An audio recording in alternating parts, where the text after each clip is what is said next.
We're back with our remaining moments on Larry King Live. We bring two of the great talents, both formerly of Saturday Night Live, with us. David Spade is in Los Angeles. Norm Macdonald is here in New York. And now...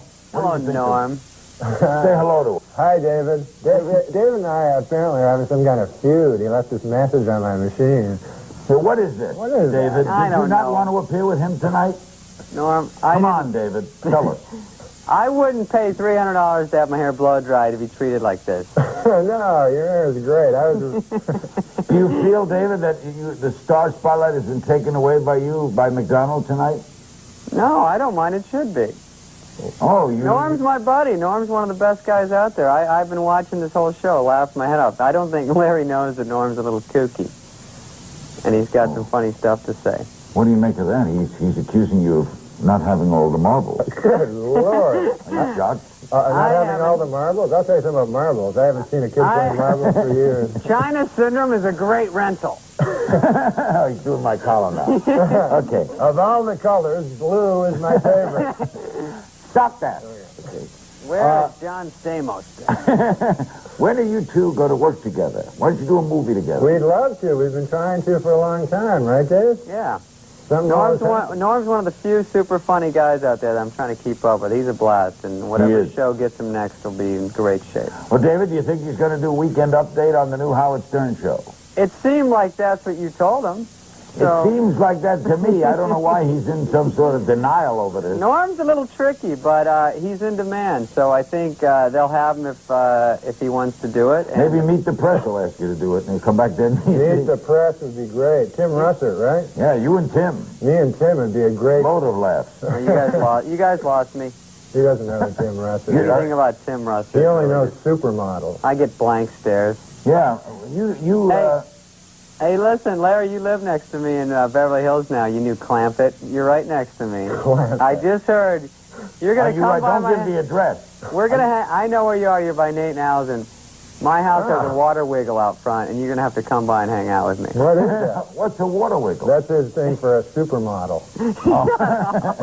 What an idiot. You're going to be part of Neighborhood Watch with me, and you're going to hold up your end. I don't care if you're out of town a lot. Where do you live, Norm? I live in New York City. Here, the Gotham. Yeah, the Big Apple. But I've seen you in L.A. Yeah, I saw you with interesting. Chris Farley in New York. Yeah, it's In LA. Los Angeles, me and Chris Farley. The Palm. Yeah, his story doesn't check out, does it, Larry? No, so you It's got some holes in it. I live in Yeah, Los good Angeles. observations, Spade. I'm Coastal. Get it out, Norm. bi-coastal, yeah. Bisexual.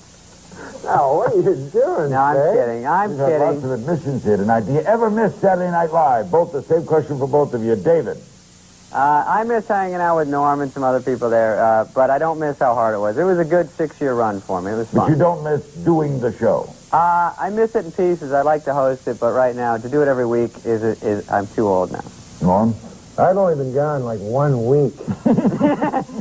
But you, unlike David, you were fired.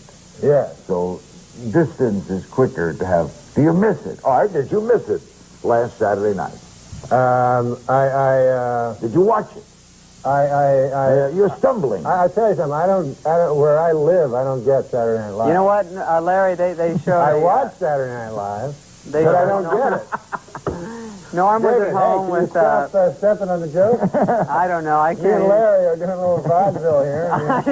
I'm 2 minutes behind you on a tape delay. David, what were you going to say? I just heard the Siamese twins thing. No, I was saying that Norm sits home and there's just montage music and you hear, the road is long, and he's watching 6 TVs in his house. I used to, when I did the show, I'd always take off right after update so I could watch the rest of the show at home. You know. Really? Yeah, because, you know, they want you to stay till the end so you can wave, because everybody waves. You're not a waver. Well, it's odd because sometimes the show sucks, and then at the end of the show, you're out waving like a jackass. But Norm, sometimes at the first 3 years I was never on and I had to count that as a sketch. David, thanks very much. Norm, thanks very much. Thanks, Larry. I want to thank Larry King for hosting this earlier. Yeah, Larry Very was good. great. Thanks for joining us. See you Monday night. Good night.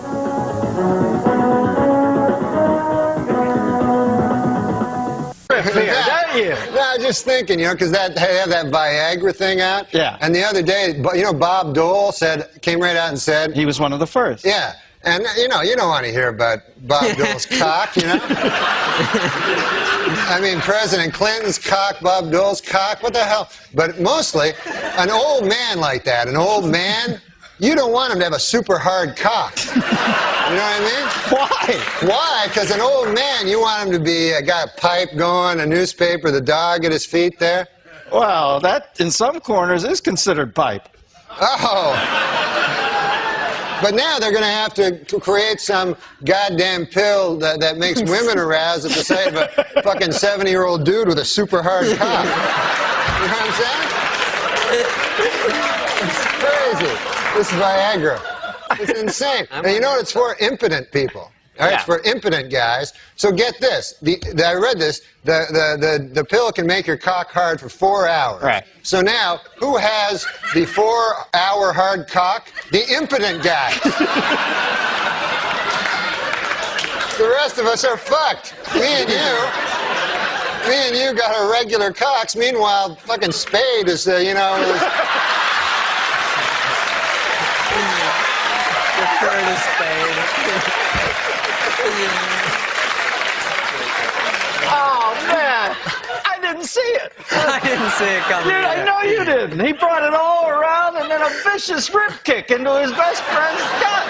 Once there's too much cock talk, I try to just zone out for a minute till it goes back the other way. If there's too much cock talk, this guy has fevered nightmares all night. Dreams, I mean, like sweaty, fevered dreams from the cock talk that's been all over his head. Cock. Why bury me twice? He's killing me. No, he's a good man. That erased it. All right. No, he's a good man. Who cares? After all that, that's the whiteout he puts on. Yeah, I know, it's awful. After he talks about you doing chin-ups on cock for 18 minutes.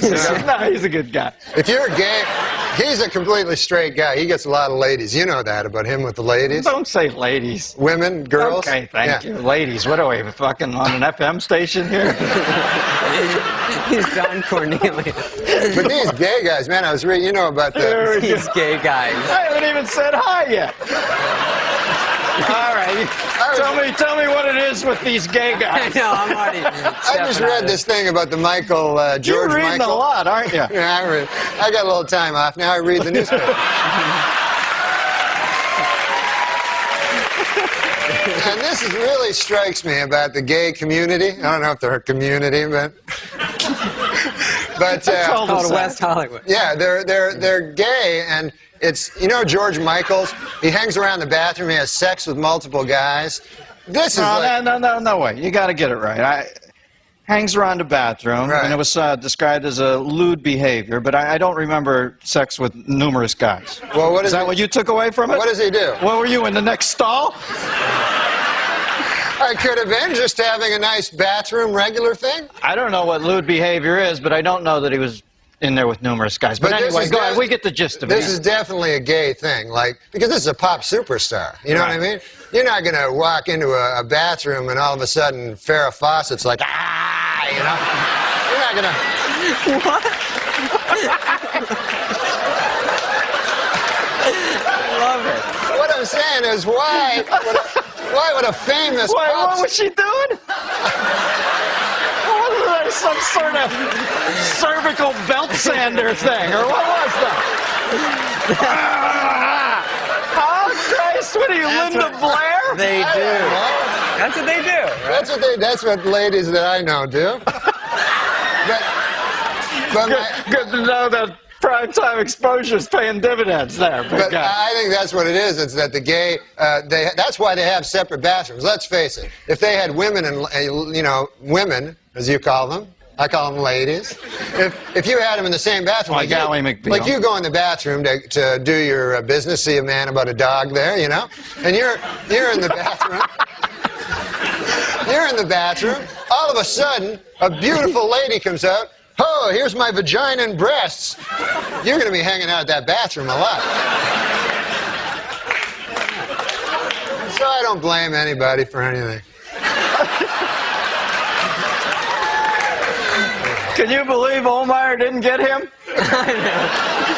We're all the same, man.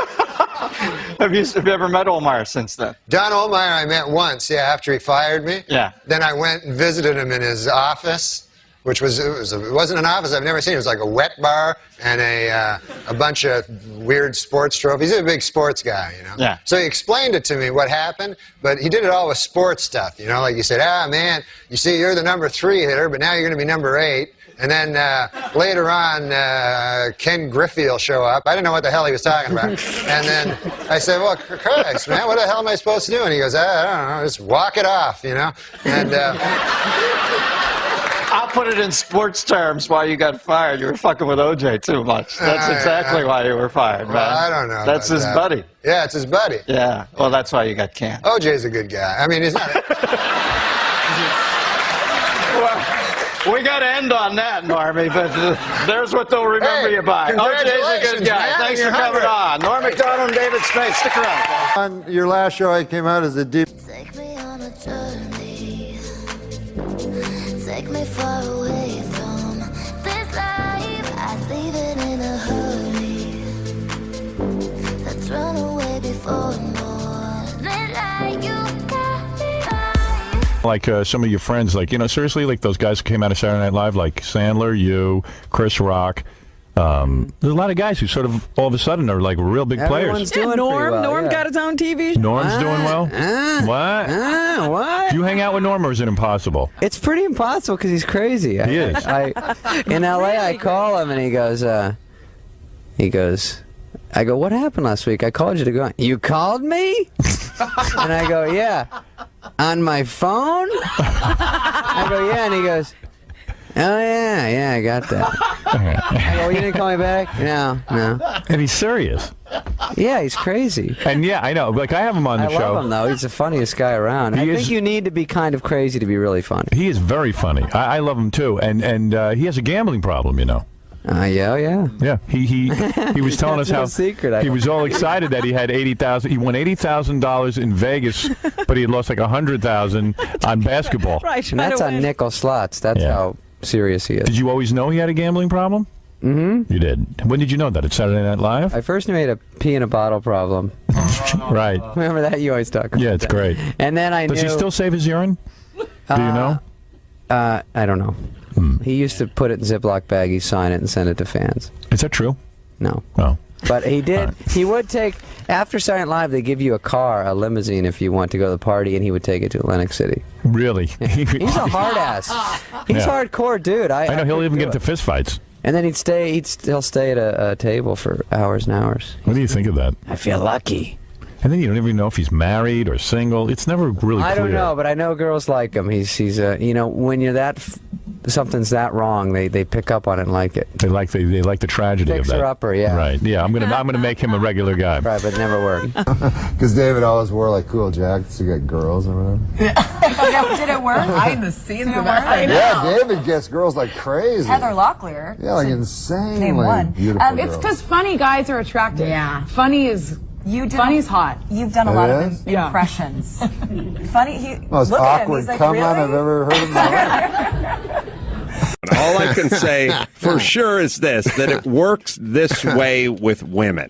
If there's one dude who beds a Kardashian and a Paris Hilton, he'll then get to, and a Lindsay Lohan, he'll get to mow through other Hollywood hot chicks. Like David Spade is that guy. Yeah, David Spade is that guy. And I would say he's more, because Warren Beatty was always the gold standard, but Spade doesn't have the looks of Warren Beatty. He's the aw shucks rapist. Rapist? Well, I don't know why you brought up rapist. My Lord. No, what I'm God. saying is Spade has quietly mowed through the entire bevy of blondes in this town, but he does it in a sort of unassuming way. Yeah, Spade is an interesting character because he's outside of Hollywood. He makes fun of it, and yet he's deeply inside of Hollywood. Balls deep, a lot. Yeah, many would argue. No, but you know he'll be on red carpets, and like I went out with him one time. He's like, "Let's go to a bar." We go to a fucking bar, and then people let us in, which is horrible. Like past everybody. Right. We go, let those guys in. Yeah, there goes Spade and his bodyguards. This haggard bodyguard. He's haggard is right. So you and David Spade that you like it. are walking into a bar. Okay. Mm-hmm. Oh, I was saying that? Yeah. So we go into the bar, so it's packed with people, you know, and I don't like a lot of people now. And then you get a little fucking plastic drink, and you drink it, and then Spade goes, let's get out of here. And I'm like, what? And I don't even want to be there, and, you know, you're an inch from somebody's face, and so then we go to another bar. He does the exact same thing. Right. Let's get out of here. So he just goes places and exits. But I think there's a power. I think there's a certain power in leaving. Yeah, I guess there is. Yeah. But with women, he plays the long game. Like, he's always texting them. You know, he doesn't bed them the night he meets them. Mm-mm. Like a year later. Right. But he's got so many on He his... fucks them in the bathroom. Yeah, but not on a bed. Never on a bed. Wait, no. I hear what you're saying. I'm reading between the lines. I can't talk about Dave. Now it's going to sound like I'm saying that about David. No. What he does is he quietly, like, here's what I'm saying. Yeah. Here's what I'm saying. If you had a list of the famous coxmen of the town with the Warren Beatty's of the world and the Wilt Chamberlains and stuff like that, somewhere in the 13th spot would be David Spade. Absolutely. And everyone would go, how do you get on this list? A cute little blonde guy? I'd What put are you him talking about? way farther up than that. Way farther up. I'd put him maybe number one. Well, that's what I'm saying. In terms of sheer numbers. Quietly goes about his business. Yes, he does. And until we start talking about it. I know we shouldn't. But he's very self-deprecating about it. But he also, you know, he knows everything that a young girl knows. Like that beautiful 20-year-old. He can talk to them about keeping up with the Kardashians and you know, whatever the hell. Right. And then, you know, if I try to talk to a young girl, I go, you ever watch Matlock? You know, it wouldn't work. But he has the same exact interest that they do. Yeah. So it really works, you know. The porno magazine that they're putting in is Hairy Guy's Ass Illustrated. Really? Yeah. Well, if you're going to only allow one, I would think that's the one, you know, probably. It's a good magazine, though. It is a good, you know... It's not. It's not all just pictures of hairy guys' ass. The articles are good, actually. Yeah, I just read it for hairy guys' ass. Well, see, that's you, Andy. Just people are all different. He was telling me before the show that last week he went to the hairy guy's ass mansion. It was great. Why didn't you? Andy has all the fun. He gets to all the big celebrity parties. Right. Him and Jimmy Kahn. You're picking Dole because he can do an impression. Yeah, you know, your reasons aren't much better. If I was going to pick a guy just because he's showered with a lot of black guys, I'd pick Andy or something like that, you know? You know? People don't have to know that. No, he used to play ball. He used to play college ball. Sure, he was, yeah. In every branch of the armed forces. Do you have a hero? Norman Fell from Three's Company. That's your hero? Yeah. Mr. Roper. Yeah. No, Mr. Roper? Yeah. That's not a good hero. That's all I got. Better than this guy's hero is some gay porn actor. But anyway. What are you talking about? What? I don't know. Insane. No. That doesn't mean a guy's gay. I'm not saying that. Because a guy watches gay porn all the time. Cut to a single. Just of Norm, really? Gay porn. I enjoy gay porn. I'm not gay.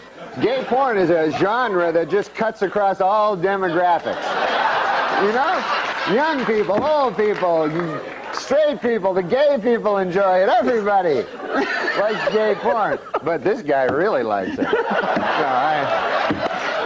First ruined my reputation, you know. I'll Just tell you in something. passing. This guy is not gay. If anybody's not gay, it's this guy. Oh, I'm so... Seriously. I am so totally straight. Oh, yeah. No, you are. I love the ladies. No, he does.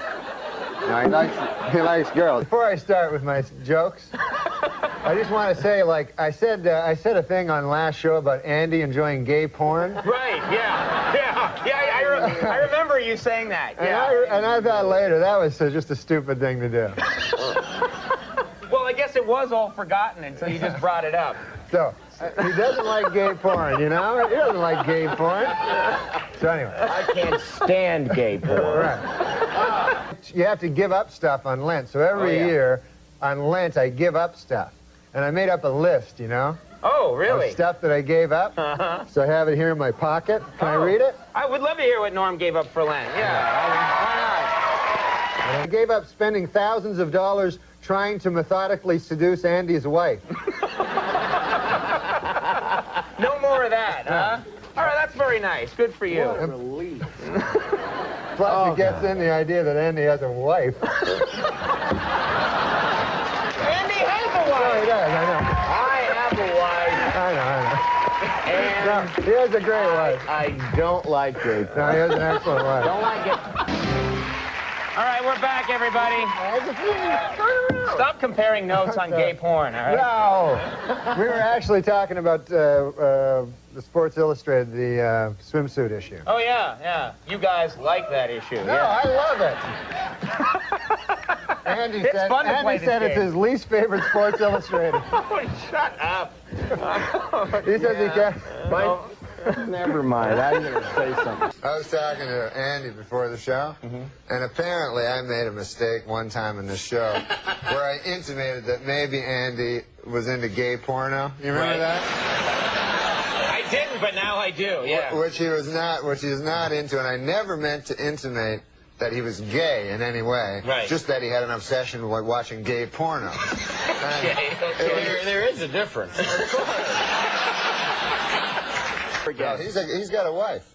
Yeah, I know. What are you talking about? I know that. Have you ever met her? Yes. Okay, good. What are you talking about? does exist. She No, does I know exist. She exists, yeah. Yeah. That's what I'm trying to tell the people. I don't want them to think that Andy's into gay. And there's nothing wrong with being gay.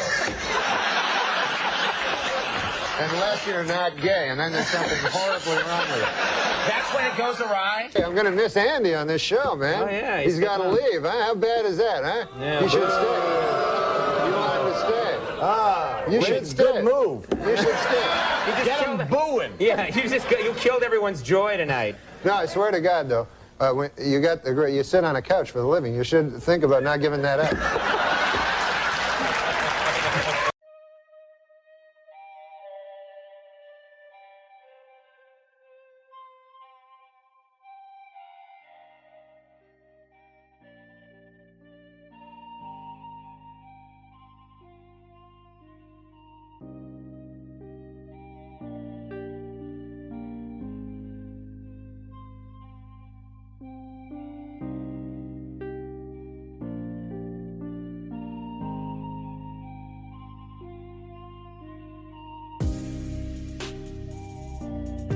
A study says that pot use in high school is up sharply. Don't I know it?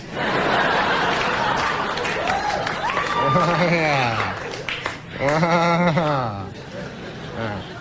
I'm joking. And, I don't really sell drugs to children. And now, well, singer Willie Nelson, who was arrested recently in Texas for marijuana possession, saw the charges against him drop this week.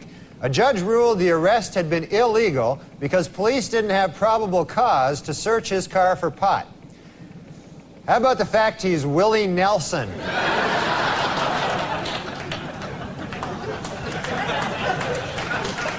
And also in music news, the Black Crowes have announced that they will donate profits from a recent concert to victims of the Oklahoma City's bombing. Then the band will smoke a huge amount of pot.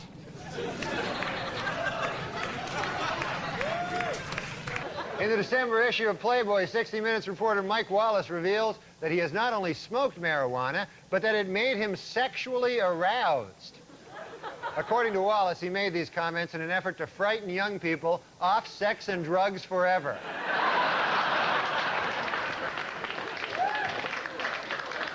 In Amsterdam, a rubber factory has begun producing water beds for cows. Let that be a reminder to anyone who wants to legalize marijuana here in the United States.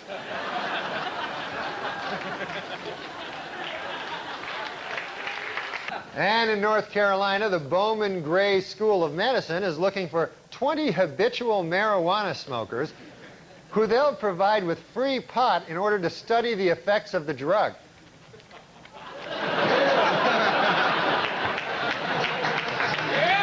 Note to self, spend summer vacation at Bowman Gray School of Medicine. Maybe take Timmy Meadows along with you. Charged by critics with failure to prepare an exit strategy for Bosnia, a defiant President Clinton today insisted that he has one ready. Should the situation deteriorate, he will have all 20,000 troops airlifted to England and smoking pot within 24 hours. President Bill Clinton and Russian President Boris Yeltsin have made tentative plans to meet early next year. According to the White House, the pair will use the meeting to resume their ongoing debate, drinking versus pot smoking.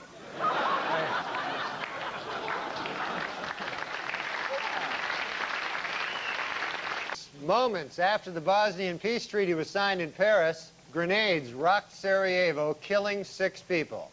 Asked if the renewed violence raises questions about the ceasefire, President Clinton hopped a plane to England and lit up a big fat joint.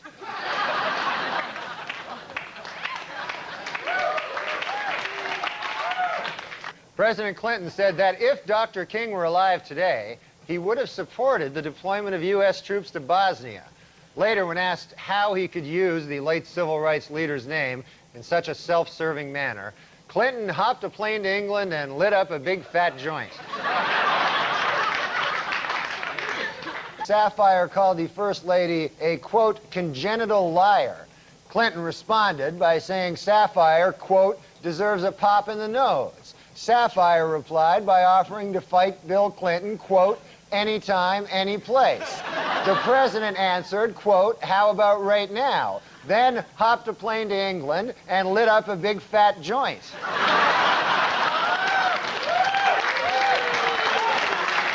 And of course, it was very inspiring to see President Clinton up here on crutches making a speech. I mean, I thought that was just amazing, you know. I mean, it's been difficult for the president. You know, he can't jog now, and he needs help getting around, and he's still, you know, occasionally suffers great pain, you know.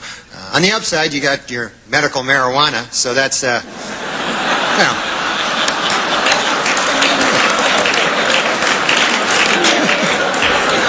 You must inhale, sir. It's the only way you're going to get better. It's...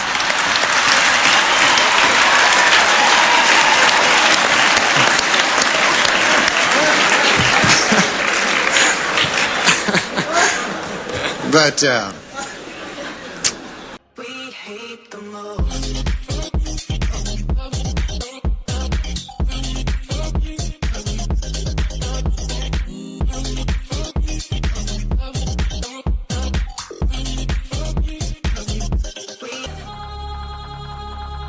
Do you think we stop saying N-rig, which means, you know, or N-rich, or nigger-rich, or nigger-rig, which were terms that some people are going, were they terms? Because, well, it's a fine. Or do you think we just shouldn't use people? What'd they say when you, Most hey, people, stop with that joint there, you're getting spit on it. So, no, hold on a second. So most people would say that we stopped those things because it was egregious. Yes. I know what I'm saying. You know, I know. And so you have to say, give you another example. So if the answer... For obvious reasons, we lost Norm Macdonald this week, which was just, you know, I had no idea that he was even sick. And he's a guy that I knew a little bit. I was definitely friendly with him. If we saw each other, we said hello and we shot the shit, but it wasn't like someone that I talked to on the phone or anything. And I was such a huge fan of his, and I would just always end up running into him. And he just always had that smile on his face. Like, as you talk to him, he would have that smile. Just a really great, warm guy. And I remember, I was trying to think what Norm's story to tell you. This one isn't necessarily funny. It was just sort of random. I went out to go see Bill Cosby in concert right before all the bullshit happened, out in Pasadena. And he played this theater out there, which, interestingly enough, was where they had the 25th anniversary of Motown celebration, which is the first place Michael Jackson publicly did the moonwalk. I saw Bill Cosby at that theater. And I remember they had it all set up where, like, they almost built him like a little living room. He had like an Archie Bunker type chair, a little square rug, and then like a side table where he put his water. And he just came walking out, and there was the mic was no mic stand. It was just sitting on the chair. And he just came out. You know, he kind of walked a little bent over, came walking out, waved to everybody, sat down, picked up the mic, and for like almost 2 hours, just, hour and a half, just killed. Just fucking killed. Had the crowd in the palm of his hand. Masterclass of stand-up, right? So I leave with my lovely wife, and I go out front, and who's standing there is Norm Macdonald. He was like, hey, Bill, hey, how you doing? And I talked. It was like, no, what's going on? I was so psyched that he knew my name and all of that stuff, and I think I had met him before. And then we just stood there talking about comedy and how amazing it was to see Bill Cosby and how good he still was. Like I said, this was before all the bullshit happened. And my admiration for the guys, it went even higher. That I understood why I was there, but I thought Norm was so good that he didn't need to be there, and he was still there, still trying to learn and everything. And I was thinking, like, wow, this is why this guy is so fucking amazing. And he's just was somebody that you couldn't just watch one video of him. Like, I was saying to Verzi how, like, guys like Ric Flair, Norm Macdonald, there's a few people, if you click on their videos, it's like, say goodbye to the next 2 hours of your life, because everything that they did is so interesting and so different and so funny. And one of my favorite Norm Macdonald things that he ever did, because so many people like pretend that they don't give a fuck, both in my business and in other businesses. You got I don't give a fuck. Hey, me, I don't give a fuck. Those people that advertise them. Like, that guy clearly, in the best way, didn't give a fuck. He really cared about people and stuff, but like he did what he wanted to do. And when he was on SNL, how big a gig that was, because there was so few channels, the internet hadn't blown up yet. And even with basic cable and everything, I mean, it was still, if you were on Saturday Night Live and you were doing Weekend Update, it was one of the most coveted gigs a comedian could have. And you were part of this lineage of, at that point it was, Chevy Chase, Jane Curtin, right on through to Dennis Miller's reign when he did it. And did Colin Quinn come after? I think Colin came after, but it was always just like the best of the best comics that they had doing it, and continued on with Tina Fey and all of them. And no one's walking away from that job. I mean, if some suit at NBC tells you they don't like the jokes you're doing and be funnier, you're shaking in your. I'd be like, oh fuck, I'm going to lose this big gig. I don't want to get fired. I don't want to piss these people off or whatever. I guess he was doing all those OJ jokes, and somebody, I forget how the story went. There was somebody there that knew OJ or something, and was telling Norm to back off and move on to something else. So what does Norm do? He just doubles down and he just does even more OJ jokes, which is like, the balls that took to do that. And he ended up losing the gig. He got fired. And people loved him, and he was fucking hilarious, but he didn't back down to the big fucking guy over there, and he ended up losing the gig. So, as luck would have it, I think it was Dirty Work, came out like a year and a half later or so.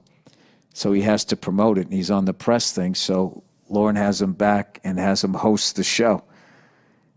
And I remember he went out there, and his opening joke, he just comes out. And he was just like, something like this. Yeah, it's good to be back. I actually got fired from this show about a year and a half ago because they said I wasn't funny. And now here I am. I'm hosting the show. So that means one of two things. Either I got a lot funnier, or this show sucks. And then he had that big shit-eating grin on his face, and he started laughing. And then he proceeded to do a bunch of OJ jokes. Then it occurred to me, I haven't gotten funnier. The show has gotten really bad.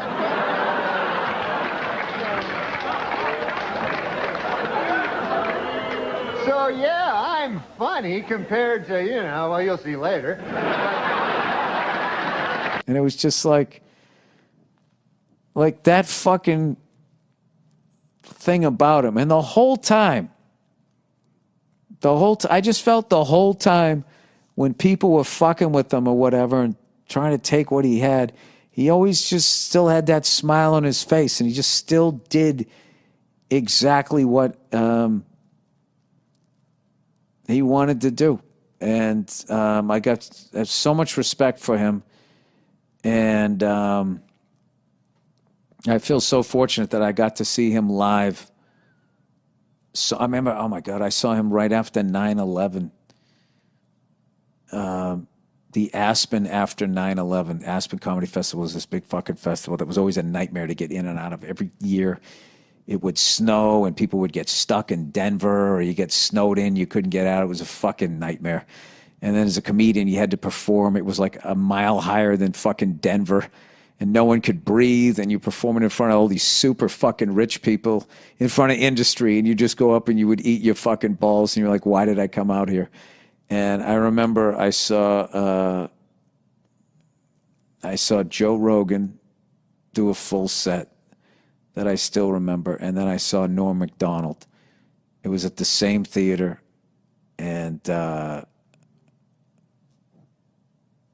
remember Norm came out, and he was doing bits on racial profiling and all of this stuff. I'm not going to butcher the guy's bits, but I remember just watching that full set, and I was like, this guy is one of the greatest comedians I've ever seen in my life. And I thought that every time I saw him.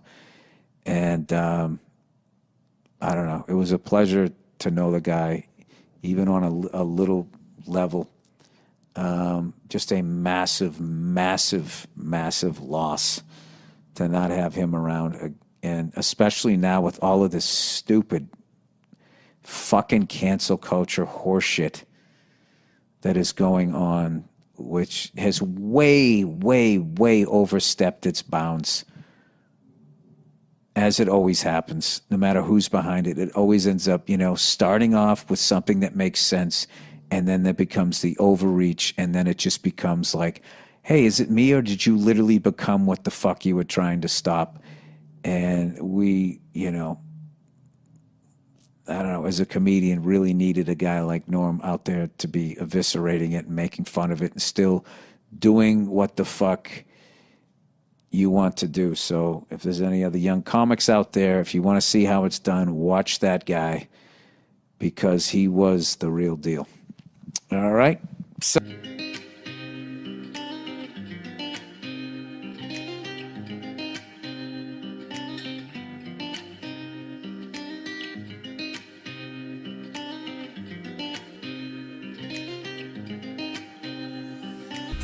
once again, rest in peace to the great Norm Macdonald.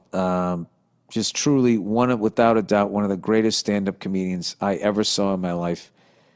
And just such a great guy. And it's just so sad that he won't be around anymore. But I actually got off the plane in a better mood from just watching literally the beauty of who he was and his work. When I got off the plane, I was actually like, I don't know, there's something about him. I just thought he understood life. Just a really warm guy. God damn it. It's always those guys that go. So there's your lesson. Don't be nice. You'll live forever. All right. Tonight, Dennis Miller's taking a lavish vacation, as is his wont. So we turn to another Saturday Night Live alum for words of wisdom this evening. Joining us now from Los Angeles, man about town, Norm Macdonald. Good to see you, Norm. Happy New Year to you, sir. Oh, Happy New Year. I hope you had a Merry Christmas. We had a great Christmas, and we were saying Merry Christmas quite often. And yeah, in L.A., there are... I mean, I know you've maybe won the culture war, but in L.A., it's still a little secular progressive. I had carolers come to my house, And I have a feeling they may have been atheists because of some of the carols they sang. Like they sang, "Nothing Rest Ye Merry Gentlemen," and "Hark the Herald Johnson Sings." Yeah, they couldn't get the God in there, you know. And that's the age we live in, that there are certain parts of the country that just not going to get into the Christmas spirit. Now, are you a Democrat? But I love Christmas. I don't like to say I'm a Democrat or a Republican because I don't subscribe to either. You know, like I'm very pro-life, but I'm against the death penalty, so I don't know what you'd call that. Well, pro-life means that you want people to live, and if you're against a death penalty, that's consistent. But so you're an independent like I am. You want the best person in. Has anybody? I would vote for the person. Has anybody impressed you so far? Any of the presidential candidates impressed you so far? Yeah, I love John McCain. He was my favorite 8 years ago. But even 8 years ago, he was the old guy back then, so I don't know. I don't know how he's going to fare. But he's spry. You know, he's elderly, but he's spry. You know, I mean, I think he's got more energy than Fred Thompson, who's not quite as old as he is. Yeah, no, Fred Thompson looks like he's always falling asleep. But I do think that if the surge continues to be successful, it is possible that if McCain gets the nomination, that he could actually win. I think that any of these guys could win at this point because it's so fluid. And if you take Iraq, as you pointed out, off the table, you take that away, then the ideologues, their influence diminishes, and people will have to evaluate which candidate has the best plan.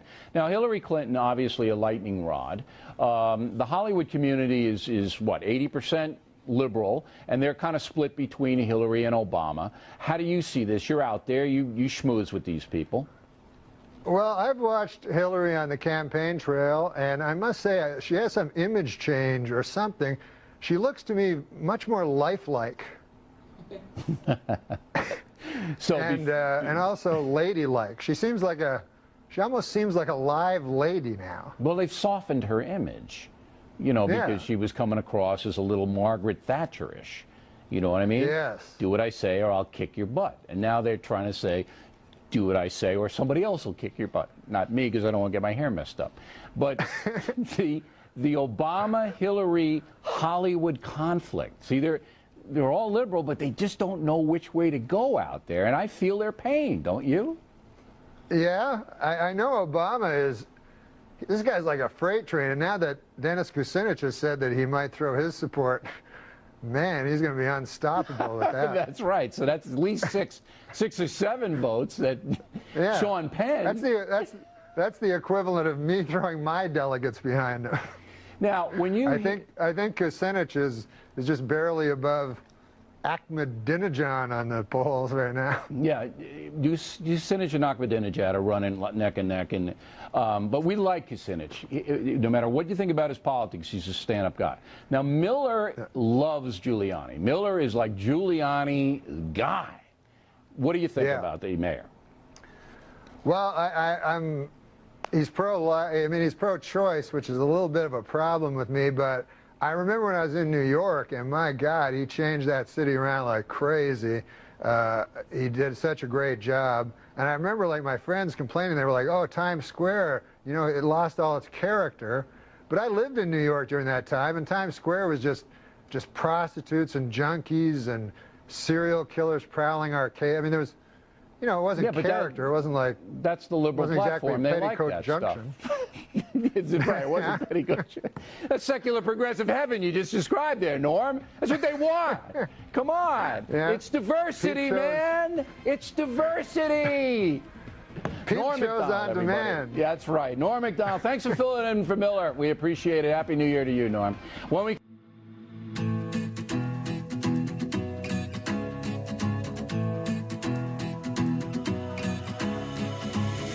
I've been searching for what's missing, but the answer...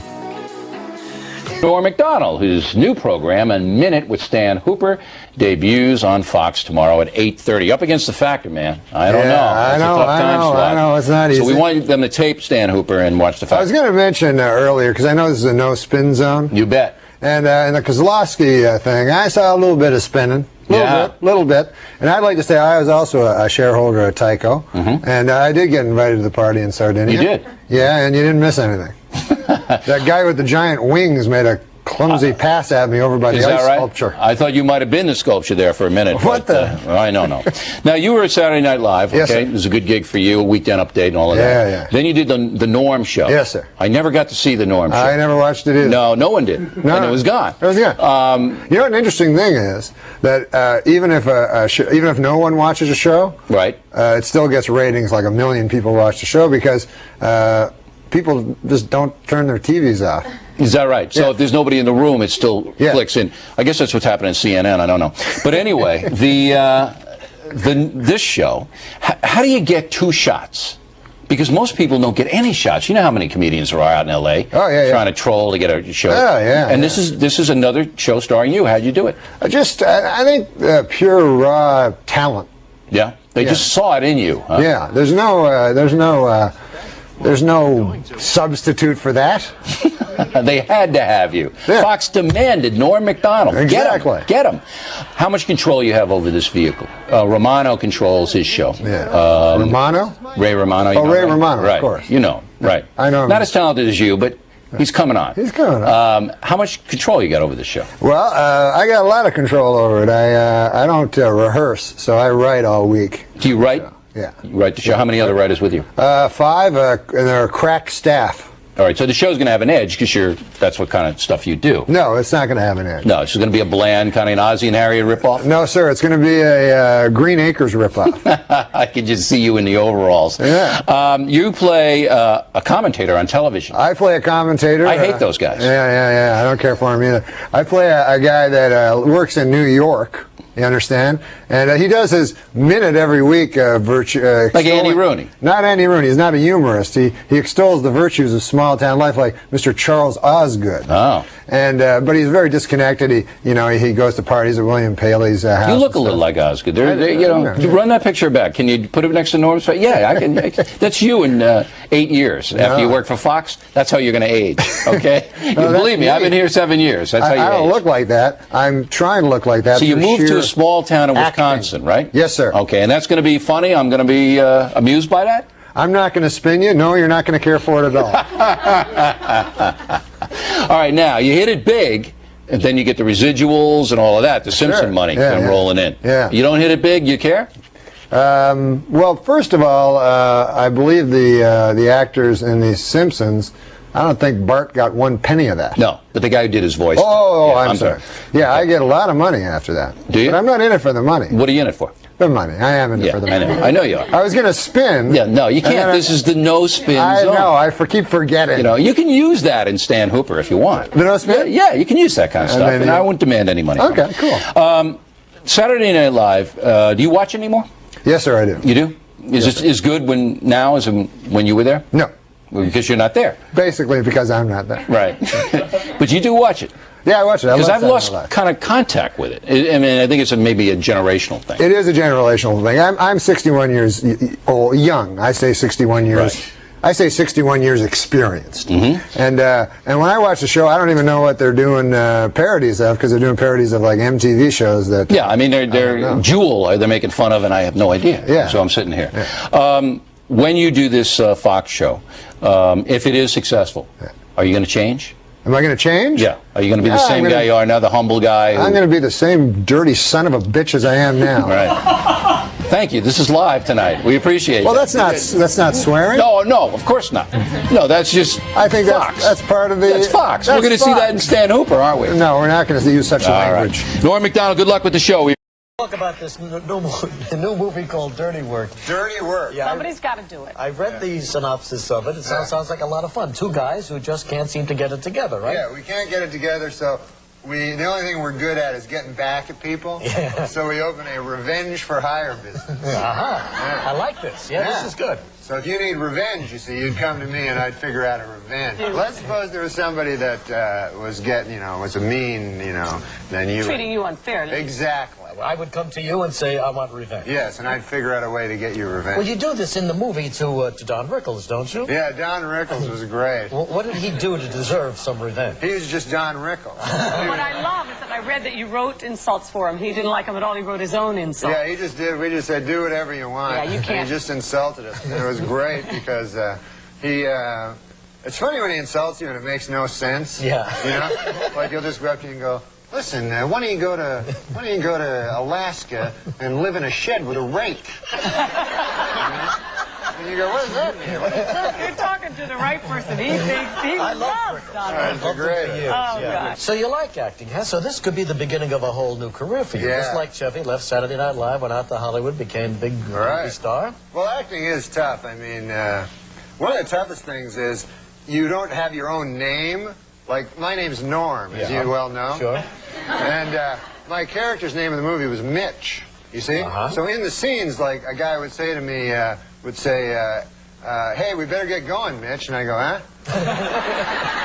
And then they go, cut, Yeah, right. you know? You're not used to this. Right. So then the next time they go, let's get going, man. We got to get going, Mitch. And I go, yes, me, Mitch. Let's get going. I'm Mitch. And then they go, cut.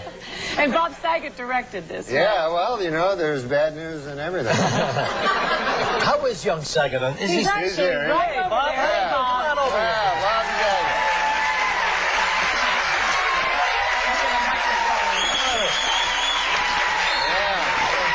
Yes, you do. Stand over there. Stand over there, mate.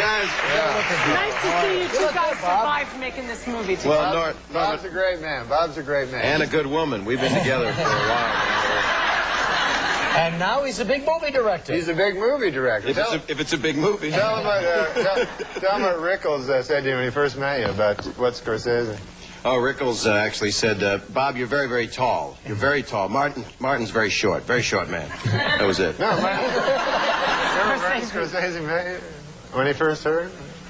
He said, I'll do it. I don't remember. He said, Rickles meets him and he goes, because he did Casino with Martin Scorsese. Sure. And he goes, I just talked to Martin and I told him you were my next director. And he went, ah! Oh, that's He left me a message. He called me at my office and he said, I don't understand. He left me this message. He says, I hit 2 in pound and I hit 3 in pound. I don't know how your Jew spaceship works. He says, call me Saget. I miss you. Don Rickles. It's very funny. How is he as an actor? He's really good. Yeah? Big He future? is.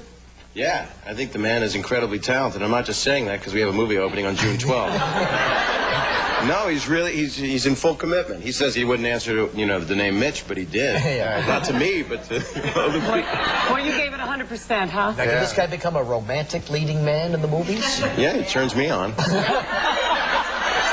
No, I think, all kidding aside, I've talked to a lot of ladies, a lot of ladies, and they all say they find this man very sexy, and they think What else do you need? his eyes. They love his eyes. Beautiful eyes. Oh, your beautiful eyes. They twinkle.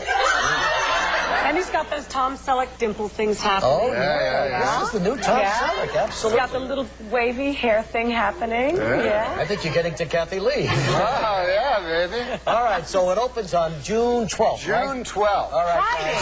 Yeah. They say revenge is sweet. Bob Saget and Norm Macdonald are hoping it is also funny. Saget makes his feature film directorial debut. Macdonald his writing and starring debut in Dirty Work. Basically, two guys who've never done this job before. It's an irreverent comedy that proves getting even can lead to odd situations. They're nice cars. These are luxury automobiles.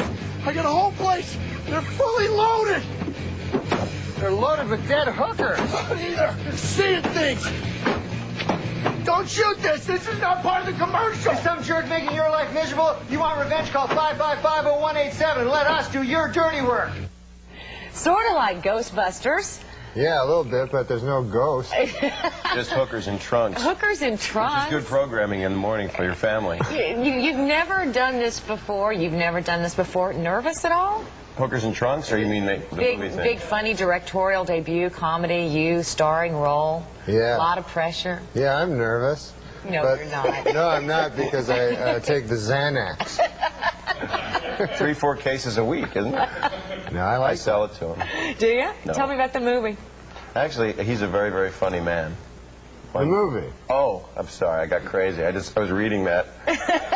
The movie is two guys that start a revenge for hire business because one of their dads, Jack Ward, needs a heart transplant. He's my dad, too. He's both of our dads. You can't say that, though. That's secret information. Oh, yeah, that's the big plot twist. Yeah. So, we give that away later. Let me tell you how The Exorcist ends now. Silence of the Lambs, they kill that guy. Revenge. What do you know from revenge? Do you have any experience in your own life with revenge? Yeah, I always think up revenge is to get back at guys. Like if they screw me over, if they do something mean, you know. Really? Oh, all the time. Like this one guy, man. He would always. What's that? What you got there? A little article about you in a little feud with another network. Oh yeah. There's this character over on the NBC. He's the president, and he hates me. And why? He doesn't think I'm funny. Sorry, I shouldn't be laughing if you're not funny. No, I am funny. Yeah. He's very funny. I think he just doesn't know you. He's a jackass. What about dirty work, though? What about dirty work? Can I have that? Yeah, as a matter of fact, yeah. That's a good thing. Dirty work is what about it? It's funny, don't you think? Is it funny? Have you ever done any revenge, little tricks, do little pranks to people to sort of get even? When I was a little kid, I did this thing where I would phone people at random, me and my brother, and we'd go, hello? We'd pretend to be all scary, and we go, my mommy gave this number to call you in case there's an emergency. There's someone at the door trying to get in. There's someone at the door. That's terrible. Yeah, it was funny, though. He did something to me 2 days ago. I was driving. One of the stars of the movie, Artie Lang, is very excited about everything that's going on with this movie, and he got a brand new Cadillac. Beautiful black Cadillac. We went golfing. We played 3 holes, then went to the snack bar, and then we played 2 more later.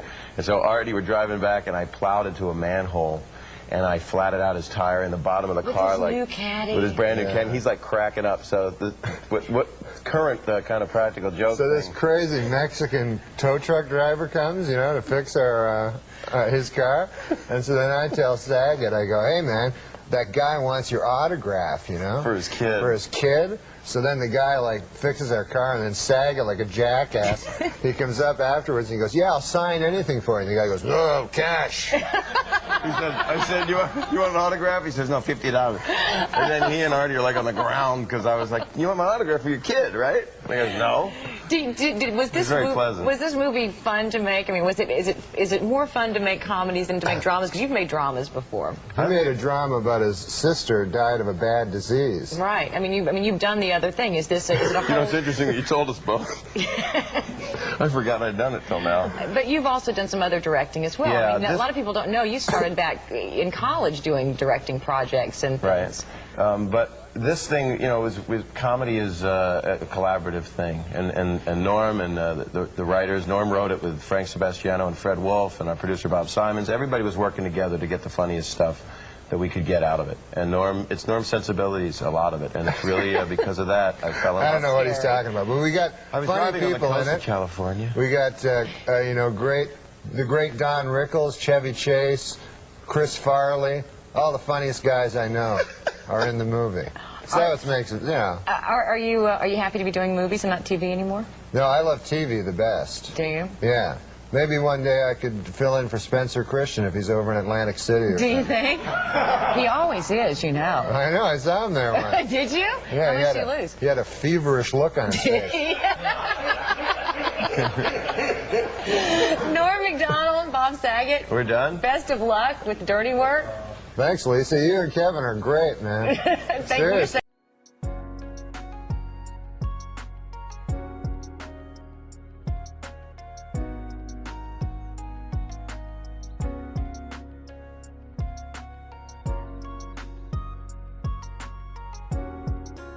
But you wrote a sequel for Dirty Work.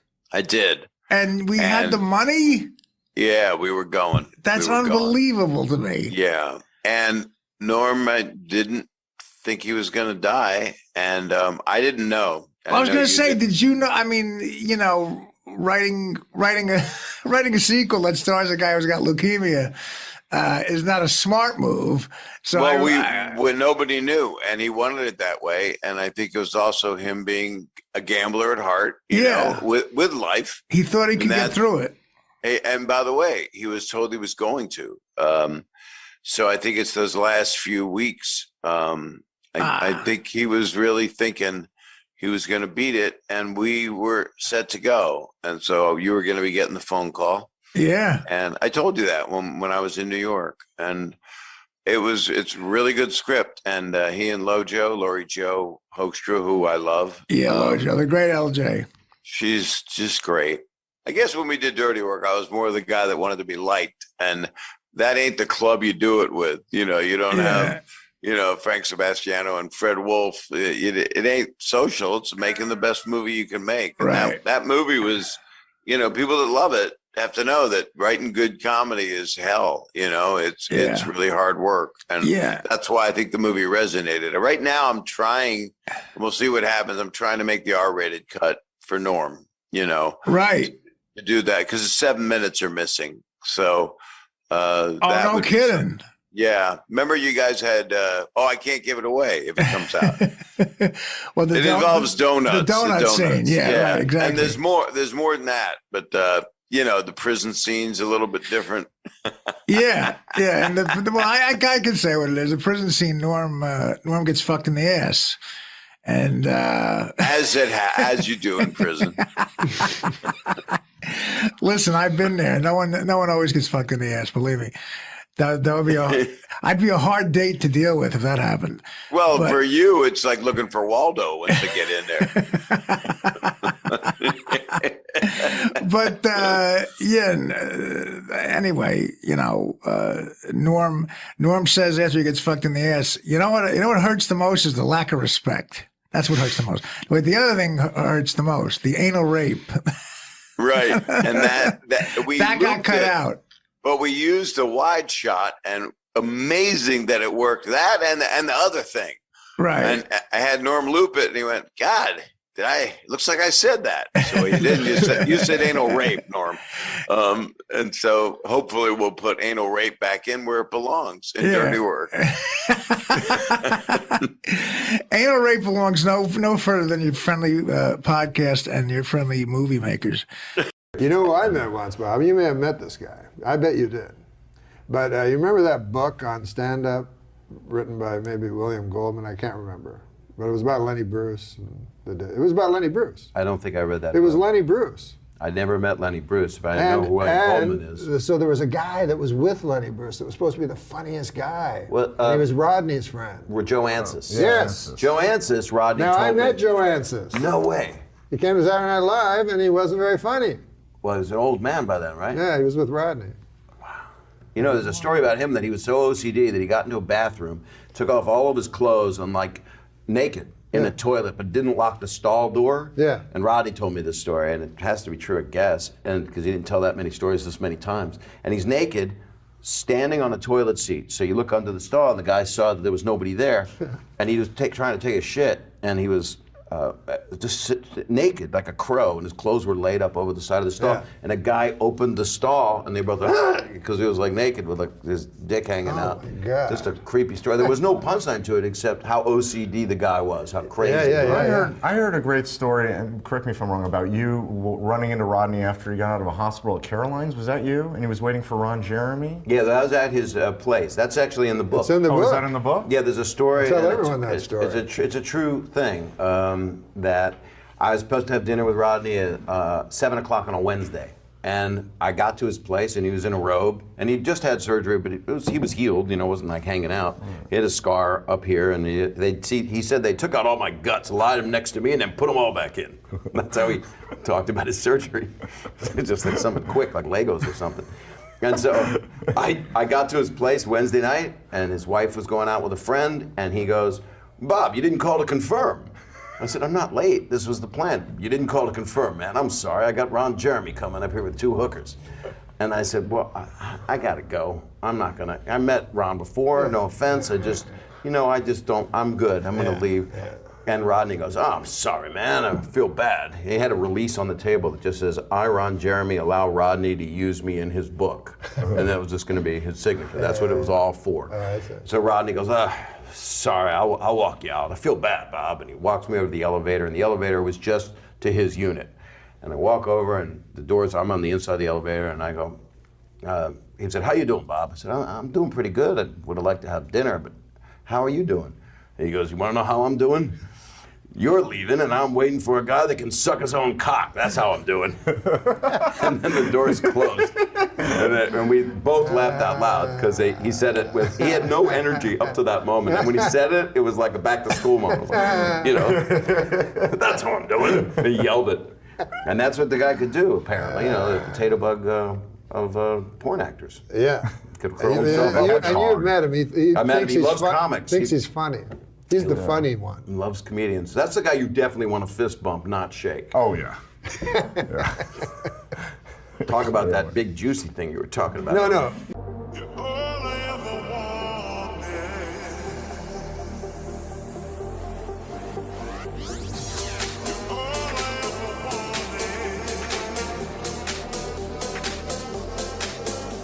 Here's a guy who's very funny, but he's lonely. He needs acceptance. Make him happy, won't you? Bob Saget, how about it? All right, Bobby, here we are now. Thank you. Guys, you're a wonderful audience. You really are. I'm not just kissing up. I'm really not. I swear, I'm slobbering all over you is what I'm doing, because I need you to like me real bad, because I have no act, and I have no life, and I have no future. He's like the guy, and you're like the little What guy. Little guy. I'm You're like the Aaron skinny Paul, guy. and you're like Cranston. Yeah, you're Cranston, and you're the other guy. Yeah, I'm the little shit. And you just throw him around. You're on a show that almost was the precursor for. Oh, it definitely was a precursor. That's a good word. Yeah. Because that's in Breaking Bad. But Yeah. also, Weeds was like kind of broke down the door for Breaking Bad. Broke down the door Yeah, for yeah. Breaking Bad, he says. You watch Breaking Bad? Yeah. Isn't that amazing? It's pretty good. You seen it all the way through? I haven't. I'm a Oh, little you behind. haven't? I'm a little behind. It's interesting that people are at different levels of everything now. Yeah. It's okay. You can only do that today. You couldn't do that 5 years ago. What's With that? Netflix, you know, to be behind it, it's like you missed a show. Guess what? You're not watching it until Yeah, it comes right. on They Nick at release- Night in a few years. Yeah, In the House old of days. Cards is Yeah, all before that, they didn't even have TVs. before That's true. TVs. You Yeah, mean? sure. Yeah. You're saying before TVs? Yeah, nobody there talked were about no Bryan TVs. Cranston. I read a great article in the New Yorker magazine which talked about the last episode, saying that, in fact, Walt dies in the car, and that the rest of the episode, when he actually hits the snow and the keys drop from the visor, Right. that in fact becomes kind of a whole fantasy of how Walt wants to see everything end. But in Fantasy fact- dream sequence ending, yes Sure, or not? sure. Which I thought was really good, and I just wanted to... That is interesting. There's a comic, a comedian named Norm Macdonald who I think was sort of promulgating that, and I think he has a webcast I'm going to go on, podcast I'm going to go on at some point to talk about.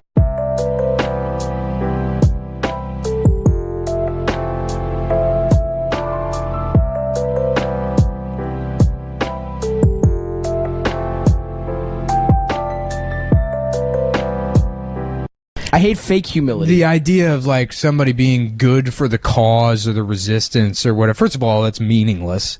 That fucking, you know, you got to go back and look at all that Norm Macdonald shit. You know that interview Norm Macdonald did where he was like, oh yeah, everybody thought Hitler was hilarious prior to him running the power, you know, or like getting into power. There was comics about him and everyone thought he was a big joke. And then he did the Holocaust. So there goes your notion of comedy being powerful. Yeah, that's like- the one where he's like, Norm rules. If you man. tell He me gets everything one, right. if you tell me one socially relevant joke that's funny, That's I'll also give you $1 funny. million. Norm fucking rocks. If they're like, what about all this identity-based comedy, like Aziz and Amy Schumer? He's like, yeah, everyone expects comedians to be modern-day philosophers, which I think is really insulting to modern-day philosophers. Yeah. People go to school, study philosophy. He's like, you're not a philosopher because you try to fuck waitresses. I know, man. Norm So fucking good. rocks. He's the best. Have you man. seen the new special? I haven't finished all. I of it. haven't seen was it, but I so heard it's stoned. good. It was good. And they dropped retard like 4 or 5 times in the article. That was, by the way, that was Pretty the funniest dope. part of Norm Macdonald getting in trouble for whatever. Is in the apology. In the he said apology, Down it's like, syndrome. you'd have to be someone with Down syndrome not to feel sorry for victims. Real bad sexual abuse. I do too. Rape, everything. Yes. And they go through. Destroys their it destroys their life. They're never the same. Of course Their whole bodies shake at the thought of it. Some of them even black out when they think about this thing. It's horrible. So I know that. And of course, you'd have to have Down syndrome. Not to know that. My new word. Down syndrome. Right. That's a good word. You'd have to have Down syndrome to not feel sorry for, of course, I have. Me Too is what you want for your daughters. You know what I mean? And He is our guy. He's a champion. He is our guy. He's a fucking champion. He's the best stand-up Look, in the once world. the smoke clears from all of this shit and it's okay to rape girls again, they should build a statue for Norm Macdonald. Well, he didn't rape anyone. I know he didn't rape anyone, but He's to say actually that- like you. He's like anti-horny. Of course, but he's like that. Nah, he's horny. He's just ashamed of it, like Nick. No, to do that in apology is masterful. It really is. Yeah. Because he knows exactly. He knows what he's doing. I think he's kind of removed enough from society. I had a No, long no. conversation with my friend Max about this, but yeah. Well, if you had a conversation with Max. We don't have to talk about it. I didn't realize Max already settled. Max weighed in. Yeah, we can talk to Max about it. We bring Max on the pod. This motherfucker said like he literally talked to Norm. We already had a long time. Me and Max we talked about it. Me and my landlord already figured this out. Me and my landlord. No, his mom is my landlord. Anyway, well, at least you guys got to the bottom of it. No, we randomly talked about it for 40 minutes, and he's like, "Oh, that's so calculated." Like Norm knows that that's going to piss people off, and his fans are going to think it's hilarious, But it did piss people off, and his fans did think it was hilarious. Vis-a-vis me, and He's Stavros. think the it's best. hilarious. Yeah, he's. I mean, best. to throw that in his apology. That's my new word, Down syndrome. That's my new word.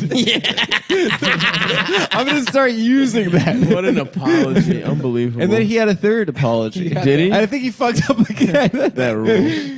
Yeah. He should just see how much he could fuck up, because who gives a shit, right? Well, part of the interview, the first interview, made me think that maybe he wasn't doing bits and he is kind of removed from society. Like when he said that he doesn't know racism, he didn't know racism existed until he saw the new Sacha Baron Cohen show. I love Norm, but I also do think okay. he is out of touch as hell. Yeah, I mean, he's in comedy clubs 250 nights a year. He's like constantly, like or gambling. Also, the thing about Norm Macdonald, like I read his book, and even though it's like a fictionalized thing, it's like that motherfucker like grew up in a farm in like in rural ass Canada. Yeah. Like his life is his childhood is closer to like the Great Depression than like living in modern society. Well, I think some of that was like hammed up for. I know it was, but still, I mean, I don't think it's literal, but he did grow up in like His book is rural so Canada in fucking like good. the what 40s, 50s. Like how old is he? I don't know. What if it comes out too? No, later than that. Norm Macdonald is threatening Seth Simons on the.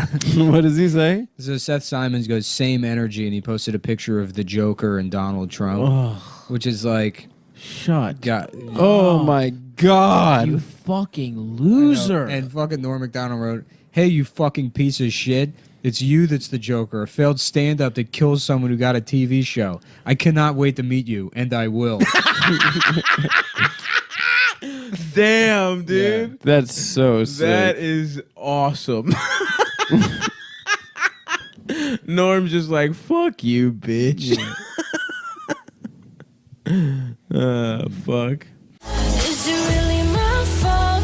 'Cause you try to hit me with your pity till I can't trust, but I still push on. Got me changing my ways, trying to fix it. I'm still figuring out what's going on. I'm looking at Ashley Is that Judd, and I can't help Mark it. Norm Macdonald? No. No. That could be a new character. No, it can't. They're too similar. Yeah, there's not they enough. really sound similar. Come on, Adam. They you know don't the sound formula. similar.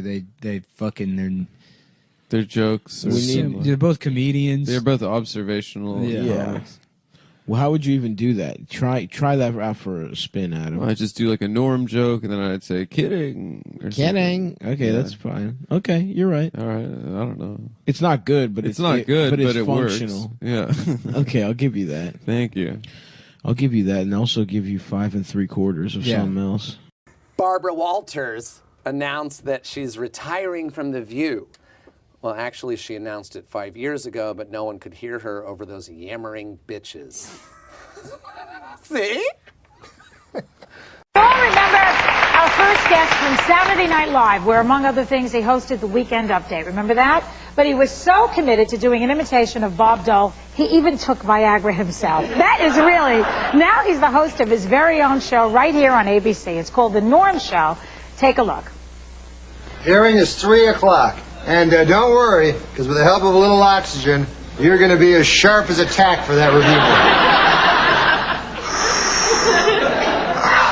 Oh, wow. I just remembered where I left my Lincoln Logs in 5th grade.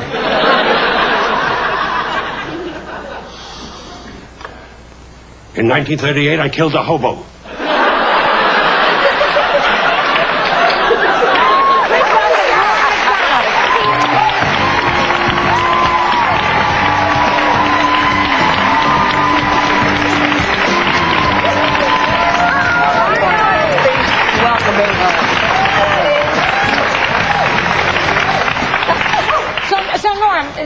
Do a little Bob Dole for us. Bob Dole? Yeah. Would you? You want me to do it? Yeah, do it. It's a kind of an old impression, you know. Make And the news again. it is? Yeah. Well, I try to work on new impressions, you know what I mean? Like fresh, torn from the headlines of the newspapers, of the journals, of the, you know. Well, isn't today's headline? You just do a little. But I got Liddy Dole. I'm working on a new one, Liddy Dole. Liddy Dole. Yeah, I do Liddy Dole. Do Liddy Dole. Okay. I'm Liddy Dole, running for president. Liddy Dole wants to be president, doesn't want to work at the blood bank anymore, wants to be president of the United States. Liddy Dole. You got my Bob Dole? That is Bob Dole. No. Bob Dole says, I'm Bob Dole. This is Liddy Dole. I'm Liddy Dole. You were sick, man. Yeah. Very good. And you know how sometimes, like, when people are married for a long time, they start to sound like each other? I think that's what happened with Bob and Liddy Dole. You are really wild. I mean, you're wild in that show, and you're wild in person. What? Yeah. Don't you think? No, I think you're wild.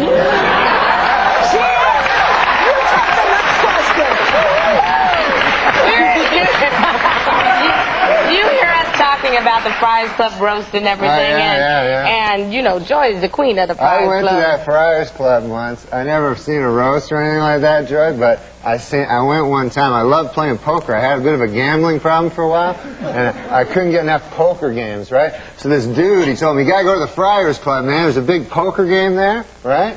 I have to talk to 4 people here. So I go to the Friars Club. Barbara, are you listening? Yeah.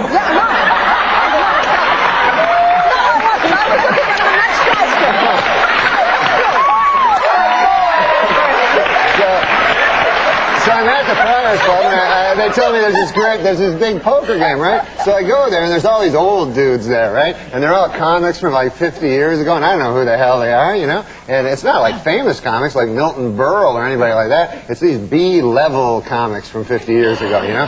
Like Freddie Roman and dudes like that, right? So they're all playing poker, you know?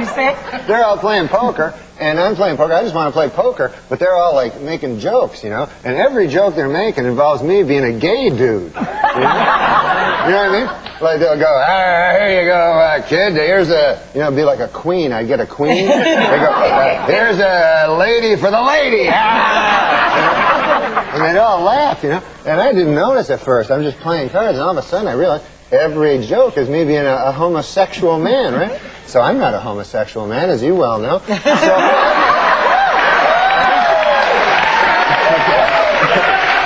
definitely not. You're not. Yeah, I'm not. But let me tell you something else. I would have sex with you while you were awake.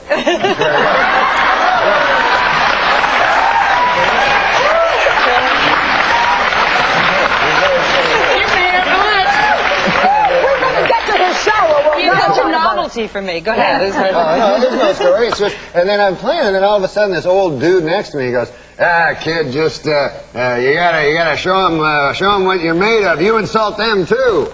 You know, so I'm like, oh, so there's an old dude, there's like 70 years old, So I go, hey, there, old dude, you probably have had a few guys. I've had sex with a few guys, right? And he goes, Well, so That's let's it. get back That's the to story. So that's the story. You know what? Okay, so I guess you don't need a punchline. No, you don't need a punchline. This is the new comedy, The new Joy. comedians, no punchline. If you think this one is funny, then you have to see the Norm Show. Now, I had to actually write down your character. It's a tax-evading former hockey player sentenced to community service as a social worker. yeah, that's right, yeah. He just couldn't come up with a guy named Joe. No, it's this person here. Yeah. But I'm told, even with this comic timing, you can't remember your lines. I can't memorize stuff, you know what I mean? I'm not good at memorizing. We only have 1 minute, by the way. You can read. So what do you do? He wasn't holding up that finger, so go ahead. That's a funny one. No. What do you do? Well, you weren't listening? What do you do? How do you memorize? How do you I can't do it? memorize things, like, because in each script we get each week, there's like 600-700 words. Wow. You know? And you have to say them in order. You know what I mean? That's real hard. That ain't easy. What is it like on the set of that show with you? What is it like? Well, what do you mean? What do I mean? Well, because you're so average. She thinks you're wacky. Well, I'm just saying it's hard to memorize. We're not walking around the set going, hey, you know. What do you do? He's being critical of us. I love this show. No, what I do is I try to, like, sometimes, if you watch the show, sometimes you'll see, like, I'll forget a line. Not just have you on, we have to watch it. You have to watch the show, yeah. Okay. No, but sometimes, geez, this is a long minute. Sometimes,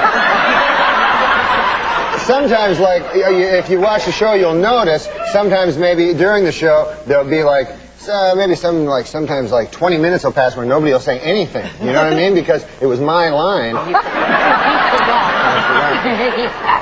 But there's ways to cover. Sometimes I'll just read a newspaper. No, you've admitted that you're lazy. I think you've read 6 books in your life. I've read 6. 6. What kind of a woman would be attracted to you, do you think?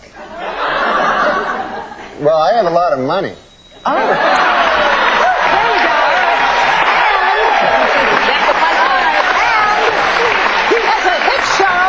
That they just announced yesterday when we all pranced before the advertisers. I got Barbara renewed for yesterday. next year's. Yeah, we did. Yeah, we did. remember? And I have forgiven you for all those takeoffs you did on all of us very serious news people. Oh, on the Saturday Night Live program? You were brilliant. Yeah. You were brilliant. No, you were. You really were. Tell us about your garbage collecting day. Joy's book is great. Did you read it? Oh, absolutely. Thank you, That was a very funny Norm. book. I really enjoyed Joystick. Say the name of the book.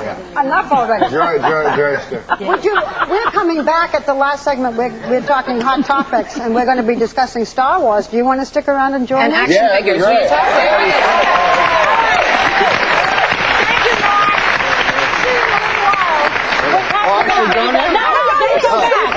You're going to come back. And your minute is up. Okay, be sure to catch The Norm Show tonight at 9:30 Eastern right here on ABC. Later, Barbara's showing you her eye makeup secrets. But when we come back, find out what you do every day that can really be bad for your health. We'll be right back.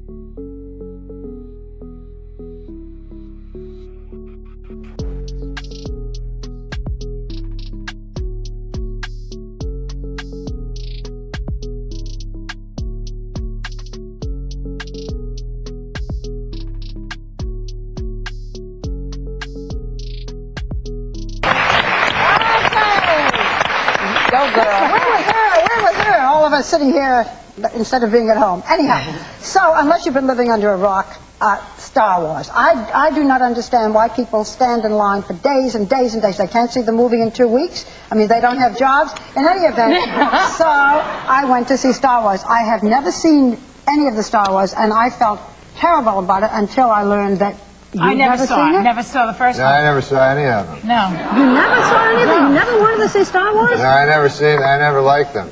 I I don't like those science fiction because my dad always hated them. And you know how you try to be what your dad, you try to be, you know what I mean?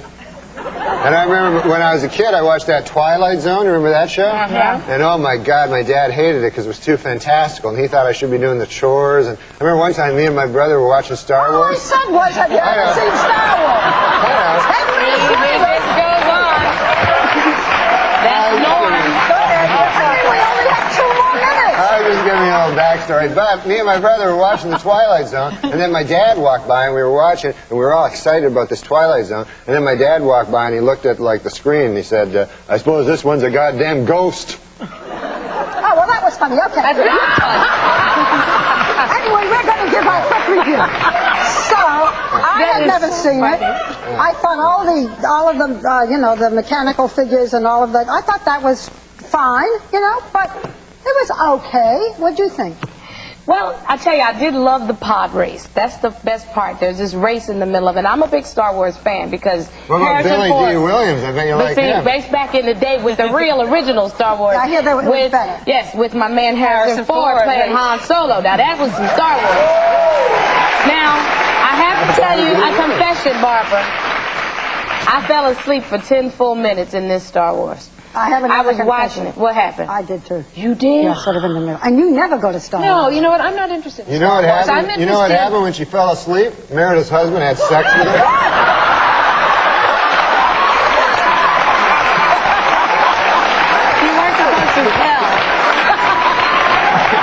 Yes? You might get a little of that if you weren't so busy fondling these action figures. I mean, what are you talking about? No, well, you know what? There's a psychiatrist. Is it from Harvard? I think it is. Who's been studying these figures and noticed that their muscles are getting bigger, and boys have body images. They don't talk about it, but they do body image problems. And part of it is because of these action figures. They see these, and they want to look like them when they get bigger. have the same problems as girls. So what are you doing with that poor action figure? Oh, I'm fighting. I am Tom Glab, and I will beat you. Dennis, did you ever have a body image problem? Yeah, or do you because I'm now? really, really thin, so I always wear like lots of clothes because I'm ashamed of my thinness. No, seriously? Yeah, look, you can put your whole hand around my wrist. See how tiny it is? Most boys are built That's not good thin. for a boy. I mean, if you want to look like this, boys now know that if they want to look like this, they have to take steroids or turn gay. That's how you look like this. But you're very tall. I was going to take those Doesn't that make up steroids. for it? What? You were going to take steroids? Yeah, but then I found out, you know that they shrink your testicles? Did you know that? I swear thought to that God. was the fun part. You know what? If you look at this little action figure, I'm telling you. Unfortunately, we're out of time. Too bad. And I have to say, Norm, that speaking as you just did, you fit right into this category. And we may just add you every day to our Hot Topics. Norm, you are Thank you. Thank you, brother. Thank you.